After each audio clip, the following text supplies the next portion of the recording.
முதலாளி ஒருவர் இருந்தார்.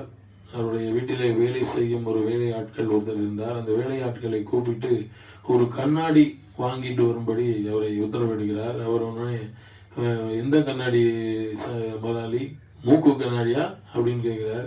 உடனே அவர் திரும்பி பார்த்து, இல்லை, என்னுடைய முகம் தெரிகிற கண்ணாடி, முகம் பார்க்கிற கண்ணாடி என்று அவர் சொல்லுகிறார். உடனே இந்த என்னுடைய முகம் தெரிகிற கண்ணாடி, அந்த மாதிரி ஒரு கண்ணாடி வாங்கிட்டு வா என்று சொல்லி அனுப்புகிறார். அவன் உடனே இங்கிருந்து புறப்பட்டு போய் வெகு நேரமாகியும் வீட்டுக்கு வரவே இல்லை அந்த வேலையாட்கள். ரொம்ப நேரமாகியும் வெயிட் பண்ணி என்னடான்னு பார்த்தா ரொம்ப நேரம் பொறுத்து அந்த வேலையாட்கள் ஓடி மூச்சு இறக்கி ஓடி வந்து, முதலாளி அப்படின்னு வெறும் கையோடு வந்து நிற்கிறார். எங்க கண்ணாடி என்று கேட்டால் அவன் சொல்லுகிறான், இல்ல முதலாளி, எங்கெங்கேயோ தேடி பார்த்துட்டேன், எங்கேயுமே கிடைக்கல, எல்லா பஜார்லையும் கேட்டு பார்த்துட்டேன், எங்கேயுமே கிடைக்கல, இந்த தேசம் முழுவதும் சுத்தி பார்த்துட்டேன், கிடைக்கல அந்த கண்ணாடி அப்படின்றாரு. என்ன கண்ணாடி, பெரிய கண்ணாடி கேட்டியா இல்ல சின்ன கண்ணாடி கேட்டியா அப்படின்னு.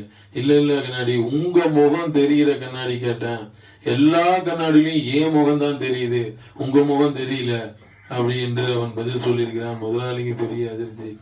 அதே போல இந்த கதையிலே வருகிற ஒரு முதலாளியை போல ஆண்டவராகிய இயேசு கிறிஸ்து நம்மை அந்த உலகத்துக்கு அனுப்புகிறார். ஊழியக்காரர்களாக எல்லோரையும் அனுப்புகிறார். இயேசு கிறிஸ்து ஊழியக்காரர்களாக அனுப்பும் பொழுது, ஆண்டவராகிய இயேசு கிறிஸ்துவை பற்றி நாம் போய் சொல்லும் பொழுது, நாம் எல்லாம் நம்முடைய முகத்தை வைத்து நாம் சொல்லாதபடி நாம் தேவனுடைய முகத்தை வைத்து, அந்த கண்ணாடி எப்படி எல்லா கண்ணாடியிலும் உங்க முகம் தான் தெரியுதுன்ற மாரி, எங்கு நீங்கள் போய் அந்த ஜெபத்தை செய்தாலும் எல்லா இடத்திலும் இயேசு கிறிஸ்துவுடைய சாயல், இயேசு கிறிஸ்துவுடைய முகம் தெரிய வேண்டும். அதிலே ஆண்டவராகிய இயேசு கிறிஸ்துவுடைய முகம் தெரியும் பொழுது நீங்கள் அவரை போலவே அன்புள்ளவராகவும், பண்புள்ளவராகவும், பாசம் உள்ளவராகவும், விசுவாசம் உள்ளவர்களாகவும், தேவ சாயலை உள்ளவராகவும் நீங்கள் மாறி மக்களை பார்த்து நீங்கள் இந்த பைபிளில் உள்ள வசனங்களை சொல்லும் பொழுது, பேசுவது நீங்கள் அல்ல, உங்களுள் இருந்து நான் பேசுகிறேன் என்று சொன்னது போல, தேவாதி தேவன் சொன்னது போல,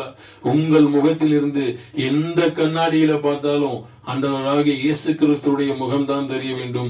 எந்த இடத்தில் இருந்து விசுவாசிகள் உங்கள் வார்த்தைகளை கேட்டுக்கொண்டிருந்தாலும் அந்த வார்த்தைகளை நீங்க சொல்லிக் கொண்டிருக்கும் பொழுது அங்கு இயேசு கிறிஸ்து சொல்வது போல இருக்க வேண்டும். அந்த இயேசு கிறிஸ்துவை நேரில் வந்து பேசுவது போல இருக்க வேண்டும்.